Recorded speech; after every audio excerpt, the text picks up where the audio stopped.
j'ai eu, enfin, je pense que c'est vraiment un visionnaire des technologies et en fait, je l'ai ressenti par, des réflexes et des éclairages que je n'ai pas eus et qui remontent à 20-25 ans. Il y a 20-25 ans, tu sais, à l'époque, il avait fondé Microsoft Mmh. et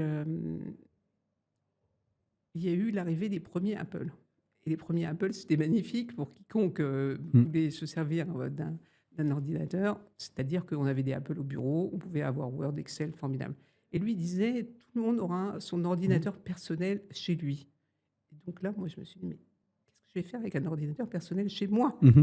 Il n'y avait pas Netflix, il Les y avait réseaux pas les sociaux. réseaux sociaux, il n'y avait pas tout ce qu'on connaît Mmh. et donc je voyais pas l'intérêt, vraiment pas Mmh. et je me souviens de mon scepticisme de l'époque. L'autre chose, c'est que moi, j'étais en charge des sujets santé sécurité au moment de la pandémie H1N1. Alors c'était moins grave et moins embêtant que Que la le Covid, pandémie ouais. Covid, mais quand même, à l'époque, on avait quand même des manques de masques dans les stocks de l'État. Donc c'était une période quand même assez angoissante parce que, il fallait identifier le plus rapidement possible, quelles devaient être les positions prises et donc, chez Air France, il y avait une cellule de crise bien sûr qui avait été Mmh. ouverte à ce sujet. Il y a eu une cellule de crise par rapport à l'IA générative? Non, pas à ma connaissance, non. Pas Non, encore. non, non, voilà. Il peut y avoir des moments de crise quand il y a un incident informatique majeur, Mmh. ouais, qui a un impact sur les opérations et donc, pour répondre à ta question, en fait, Bill Gates avait fait un TEDx ou un TED sur, la pandémie en général, avant la pandémie Covid et il expliquait que le monde n'était pas prêt pour la pandémie. Mmh. Et donc ça fait 2 choses très personnelles que j'ai vécues de très près, où je me suis dit: «Mais il avait raison absolument avant tout le monde» et donc il faut écouter ce qu'il dit. Quand il dit quelque chose qui concerne le futur, il a une vision que d'autres n'ont pas. Mmh. Et donc lui, dans son blog, il dit: «The age of AI has begun» et il dit que l'irruption de l'IA générative a un impact qui sera, au moins aussi important que l'invention de l'électricité, que de la machine à vapeur, que de l'imprimerie, que c'est vraiment une révolution, que ça va tout changer, que ça va changer des pans entiers de l'économie, que des secteurs vont être complètement disruptés, que des nouveaux géants vont apparaître. Bref, que ça a un rôle transformationnel majeur. Mmh. Donc tu additionnes mes amis qui arrivent à faire des trucs géniaux, plus Bill Gates qui Bill Gates qui dit ça, plus le sujet de l'emploi, là, je me suis dit: «Je c'est m'y pour mets». moi. Et non, là, je me suis dit: «Bon, il faut s'y mettre». Il faut s'y mettre, d'autant plus que, anecdote personnelle, heu, j'ai utilisé PowerPoint pendant toute ma vie professionnelle, mais j'ai fait l'impasse sur le fait de maîtriser les masques. Mmh mh. Or, c'est quand même très pratique de savoir maîtriser les masques et là, je me suis dit: «Ne faisons pas cette erreur 2 fois. Il faut que j'apprenne à maîtriser l'IA et que je ne fasse pas d'impasse». OK. Voilà. Donc voilà comment je m'y suis mise. Février-mars 2023. Et du coup, par rapport 2 ans et demi Ouais, après, oui. avec ce que Bill Gates a dit sur les impacts que ça va ce que l'IA générative va avoir sur les compétences, sur les emplois et cetera. Quel est ton regard aujourd'hui, 2 ans et demi après? Je pense que Bill Gates, il est très en anticipation, Mmh mh. donc je pense que, c'est encore un peu tôt pour voir l'ensemble des impacts. En revanche, je pense que et par exemple, une des choses qu'on ne voit pas tellement encore, c'est les gains de productivité. On les voit à titre personnel quand on fait des choses, mais en même temps, tout le temps qu'on passe à apprendre à s'en servir, finalement, c'est peut-être la balance est nulle. Hem, mais les gains de productivité massifs de l'économie qui ont été prédits par un certain nombre d'économistes, pour le moment, ils ne sont pas encore complètement au rendez-vous. Alors, certains expliquent que c'est une courbe de V liée à en V liée à l'adoption et que c'est tout à fait normal et que, finalement, il ne suffit pas d'avoir la technologie. Pour mobiliser les gains de productivité, il faut que l'ensemble de l'organisation et des process Mmh. s'aménagent autour d'eux et se refondent pour que les gains de productivité se mobilisent. Donc je pense que c'est vrai. Hem mais est-ce que je pense que ça va avoir un impact transformationnel? Oui, absolument, je pense que oui. Je pense que ça a déjà un impact transformationnel. Quand on est utilisateur à titre personnel, on voit à quel point ça change sa façon d'interagir avec le savoir, Mmh. heu et de l'acquérir plus vite, de le formaliser plus vite, de le formaliser mieux, éventuellement d'avoir plus d'idées. Oui, je pense que c'est très transformationnel, pas pour tous les métiers, tu vois? Il y a des métiers, carreleur, par exemple, Mmh. ça va peut-être pas changer grand-chose. Plombier, peut-être pas non plus. Encore que. mon plombier, qui est fort sympathique au demeurant, m'explique qu'il utilise ChatGPT chaque fois qu'il a un doute sur une pièce. Ah, génial. Mais oui, parce Ok. qu'en fait, il fait la photo et puis il pose la question avec la voix et il l'utilise en tant que plombier, il utilise ChatGPT. Le carreleur, j'aurais pensé à carreleur, comment je dois couper cette pièce-là Mais pour peut-être, que ça rentre dans c'est ça, ce. peut-être, tu sais. En fait, les tutos, de plus en plus, quand on ne sait pas faire quelque chose, mon mari est passionné par les figues. Mhm. Et donc, il essaie de faire pousser des figues. Eh bien, il y a plein de tutos sur, je sais pas, Michel de Jardinier qui t'explique comment faire pousser des figues. Donc, c'est une sorte de tuto plus plus, quoi. Ouais. C'est-à-dire que c'est un tuto interactif. Je reviens sur cette notion de, pour l'instant, elle est très orientée sur l'amélioration, l'empowerment de l'individu Oui, et pas assez des collaborations, des collectifs. L'idée que j'ai, moi, c'est que pour l'instant, on n'a pas encore suffisamment, ça avance tellement vite, on n'a oui, pas suffisamment pris de recul sur la façon dans laquelle elle doit ou elle va changer les choses. Et le constat que j'ai fait en discutant de ces IA génératives autour de moi, et notamment sur ces aspects d'automatisation ou d'accélération, on demande à l'IA de faire encore ce qu'on ferait nous en tant qu'humains et qu'on n'a pas encore pris le pli de comprendre vraiment ce que l'IA est capable de faire, de savoir ce qu'on va lui déléguer oui. et de le faire. Justement, il y a encore des questions de confiance, mais on n'a pas encore suffisamment pris le temps de réfléchir à des process où l'IA est pleinement intégrée dans la façon dans laquelle on travaille. Est-ce que tu partages ça ou est-ce que tu as une vision un peu différente sur le fait que, qu'aujourd'hui, on demande principalement à automatiser ce qu'on ferait nous en tant qu'humains et que l'IA n'est pas encore suffisamment intégrée pleinement avec ses propres compétences dans la façon dans laquelle on travaille? Je ne sais pas. Mm. Je ne suis pas complètement sûre. Parce que, tu vois, je lis actuellement un livre qui s'appelle AI First Mhm. et qui est écrit par deux digital stratégistes de la Silicon Valley. Enfin, là, il est à Washington, donc il n'est pas vraiment dans la Silicon Valley, mais l'autre, il a l'air d'être dans la Silicon Valley.